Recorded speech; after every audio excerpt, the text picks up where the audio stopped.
நம்ம வீடியோல என்ன பார்க்க போறோம் அப்படின்னா, நம்ம ஆதார் குழந்தைகளுக்கு எடுக்க போனா இதுக்கு முன்னாடி எடுத்த ஆதார் நிறைய ரிஜெக்ஷன் ஆயிருக்கு. இப்ப எடுக்கவே மாட்டேன்றாங்க.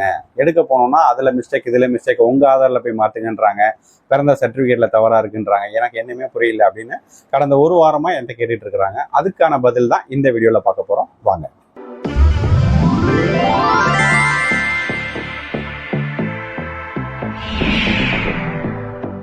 குழந்தைங்களுக்கு ஆதார் எடுக்க போறப்போ பெற்றோர்கள் ஆதார்லேயே தவறா இருக்குன்னு சொல்றாங்க, பிறந்த சர்டிபிகேட்ல தவறா இருக்குன்னு சொல்றாங்க. இவ்வளவு நாள் அதெல்லாம் சொல்லலையே, இப்ப என்ன புதுசா சொல்றாங்க அப்படின்னா, இதுவரைக்கும் உடாயில சொல்லப்பட்ட விதிமுறைகள் வேறையா இருந்தது. இப்போ பிறந்த சர்டிபிகேட் நீ கொடுக்குறீங்க குழந்தைங்களுக்கு ஆதார் எடுக்க போகும்போது, நம்ம கொடுக்குற குழந்தையோட பிறந்த சர்டிபிகேட் இருக்கு இல்லைங்களா, அதுல நம்ம குழந்தையோட பெயர் முதல் சரியா இருக்கா அப்படின்றத பாத்துக்குங்க. அதுல என்ன பேர் இருக்கோ அந்த பேர் தான் குழந்தையோட ஆதார்ல வரும். ஃபர்ஸ்ட் விஷயம்.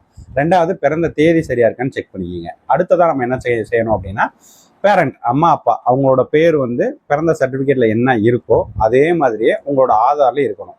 அப்பாவோட பேரு ஆதார்ல இன்சிலோட இருக்குது அப்படின்னா, பிறந்த சர்டிபிகேட், குழந்தையோட பிறந்த சர்டிபிகேட்லயும் அப்பாவோட பேரு இன்சிலோட தான் இருக்கணும். இன்சில் இல்லாம ஆதார்ல இருக்கு அப்படின்னா இதுல இன்சில் இருக்கக்கூடாது. இப்ப தந்தையோட ஆதார்ல பேரு ஆறுமுகம் அப்படின்னா ஆறுமுகம்னு அதுலயும் இருக்கணும். சப்போஸ் இப்ப 2 பேரா இருக்கு, சிவகுமார் அப்படின்னு ஒரு பேர் இருக்குன்னு வைங்க, அவரோட ஆதார்ல சிவா தனியா குமார் தனியா இருக்கு, ஆனா பிறந்த சர்டிபிகேட்ல சிவகுமார்னு சேர்த்து அடிச்சிட்டாங்க அப்படின்னா கண்டிப்பா அவங்களுக்கும் ஆதார் எடுக்க மாட்டாங்க குழந்தைக்கு. அதனால நீங்க என்ன செய்யணும் அப்படின்னா, ஒண்ணு ஆதார்ல எப்படி இருக்கோ அதே போல பிறந்த சர்டிபிகேட்ல மாத்திருங்க. அது எங்க மாத்தலாம் அப்படின்னா, அந்த குழந்தை எந்த ஊர்ல பிறந்தாங்களோ அந்த ஊர் மாநகராட்சி அலுவலகத்துல கண்டிப்பா மாத்தி கொடுத்துருவாங்க.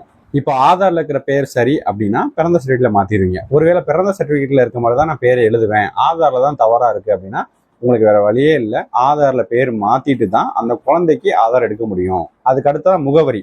அப்பாவோ அம்மாவோ யாரோ ஒருத்தர் கூட எடுக்க போவாங்க ஆதார். அப்படி போகும்போது அவங்களோட ஆதார்ல என்ன அட்ரஸ் இருக்கோ அதே அட்ரஸ் தான் அந்த குழந்தையோட பிறந்த சர்டிபிகேட்ல இருக்கணும். அப்போ மட்டும்தான் உங்களுக்கு ஆதார் எடுக்கிறதுல எந்த சிக்கலும் வராது.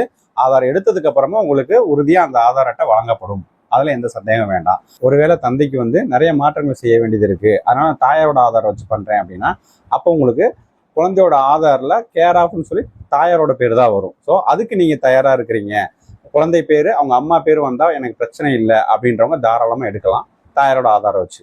அப்பவும் நான் இப்ப சொன்ன எல்லா விஷயங்களும் சரியா இருக்கா அப்படின்னு பார்த்துட்டு போங்க. அப்படி ஒருவேளை தவறா இருக்குன்ற பட்சத்துக்கு சரி பண்ணிக்க, எது உங்களால சீக்கிரம் செய்ய முடியும் அப்படின்னு நினைக்கிறீங்களோ அதை முதல்ல செஞ்சு குழந்தைக்கு ஆதார் எடுத்துருங்க. இந்த வீடியோவில் உங்கள் குழந்தைக்கு எப்படி தடங்கள் இல்லாமல் ஆதார் எடுக்கலாம், எப்படியெல்லாம் நம்ம ஈஸியாக வேலையை முடிக்கலான்றதை கற்றுக்கிட்டோம். அடுத்த வீடியோவில் உங்களோட ஆதாரில் இருக்க திருத்தங்களை எப்படி தடங்கள் இல்லாமல் பண்ணலாம் அப்படின்றத பார்க்கலாம்.